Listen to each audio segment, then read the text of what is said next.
Ramazan ayında oxunan dualara və Peyğəmbərin Şabaniyyə xutbəsinə diqqət edəndə oruç tutanları fərdi məsələlərdən başqa ictimai məsələlərə biganə olmamağa təşviq edir. Allahümmə əğni kullə fəqir, Allahümmə ruddə kullə qərib, Allahümmə fuqqa kullə əsir. İlahi bütün fəqirləri ehtiyatsız et. İlahi bütün qəribləri öz vətənlərinə qaytar. İlahi əsirlikdə olanları əsirlikdən qurtar. Bu dualar bizləri cəmiyyətdə olan problemlərin həlli üçün çalışmağa təşviq edir. Nəinki öz cəmiyyətində olan problemləri, bütün dünyada olan problemlərin həlli üçün çalışmağa təşviq edir bizləri.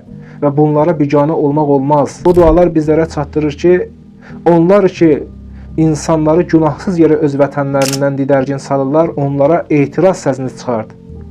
O insanlar ki, günahsız yerə zindanlara düşüb, zindanlara salınıb, o insanları günahsız yerə zindanlara salanlara etiraz səsini çıxart.